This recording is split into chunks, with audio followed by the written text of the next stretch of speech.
Hey guys, welcome back to my channel. Thank you so much for stopping by. Now today, as promised, I'm going to show you how I made the headband wig that I previously posted on my channel. I'll leave the link of that video in the description below.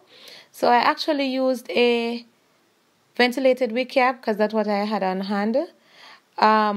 And I'm also going to put on my headband at this time.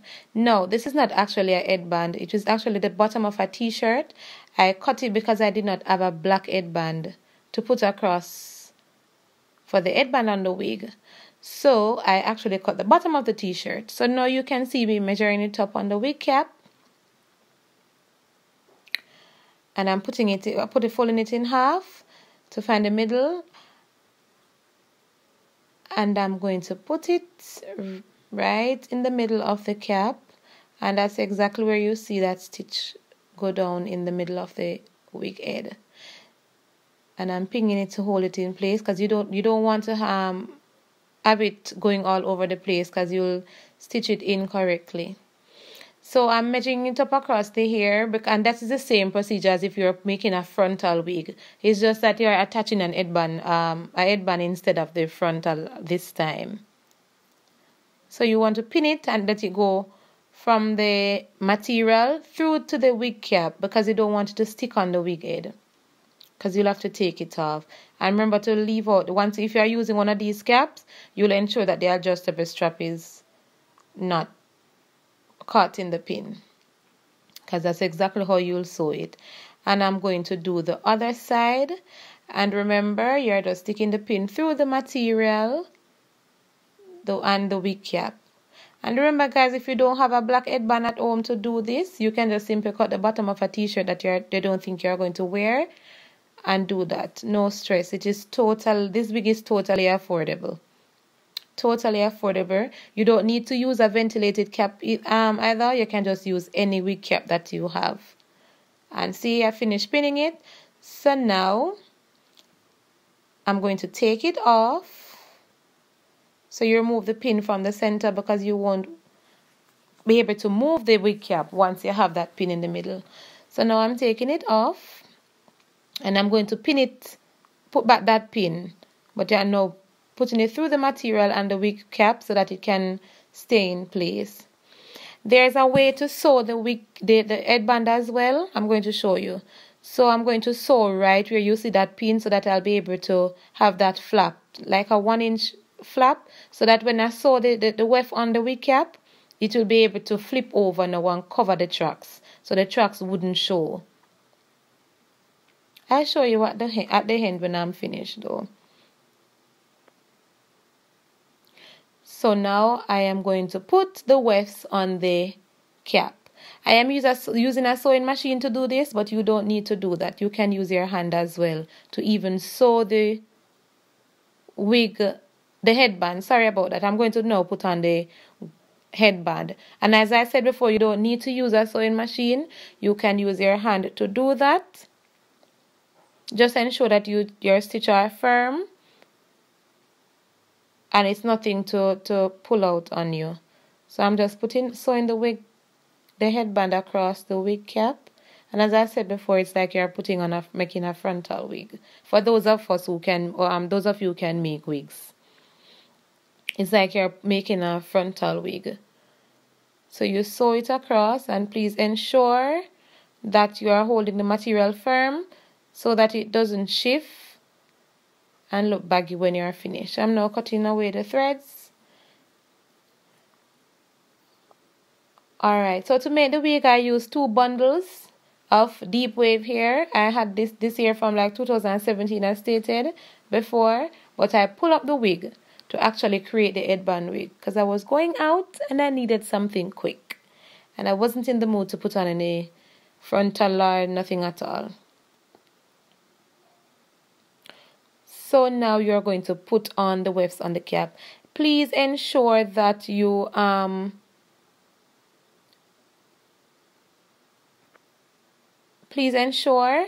detangle the hair before you begin to sew them on the cap. Please. Alright, for the sewing machine, I use the zigzag stitch. To put on the headband, I use a straight stitch, and to put on the wefts, I'm going to use a zigzag stitch. And the zigzag stitch is in the length 4. I use the longest length because I wanted the machine to be able to go through the hair. Always back stitch so that the hair doesn't move from the wig cap. Alright, if it is you are using a single weft, that means you don't double the ear. You use less space between each track. So you use like a ½ inch space. But if it's you double the hair, you put double the tracks, then you use 1 inch because you don't want the hair to be too heavy. You don't want the wig to be too heavy. And remember, you're going to flip over that part that you, when you're sewing the headband, you're going to flip it over so that you don't sew the hair on it. Because remember, at the end, we'll have to flip it to the back so that we can be able to cover the tracks.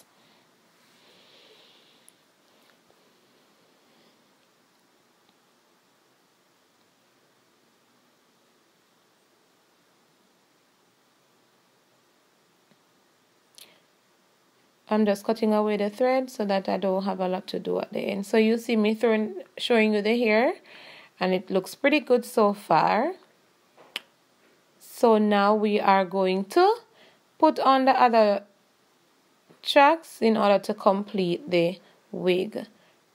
Remember to use your space moderately because you don't want too many spaces in the wig, as well as you don't want to put them too close and the wig is too heavy. Or you put them too far apart and have these large spaces in the wig. You don't want that. So you take your time to do what you're doing. You'll see me taking my time there because I did not want to tear the plastic on the wig cap. I didn't want to tear the plastic on the wig cap. So you take your time, and remember, you don't need a sewing machine to make this wig. You can actually use your hand. It's just that you wouldn't use a ventilated cap, and you don't need to use a ventilated wig cap. It can be any wig cap that you have. The spandex wig cap or the spandex dome cap, whichever one that you have. So you'll take your time to sew the tracks on so that it is neatly done, because you don't want any lumps when you have on the wig. So you'll just take in consideration you're making a frontal wig. So you'll do it just as neat as, so that you don't get any lumps on your wig. Remember to flip over the material so you don't sew it, because we don't want that. You want it to actually be covering the tracks when you are finished.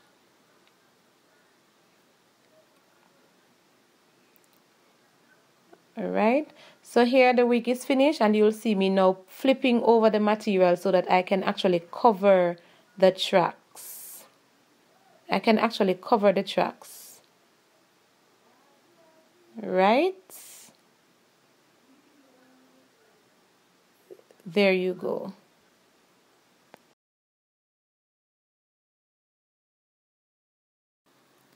So here's a video of what the wig look like. So please check the description box below to watch how I install the wig. Thank you so much for watching.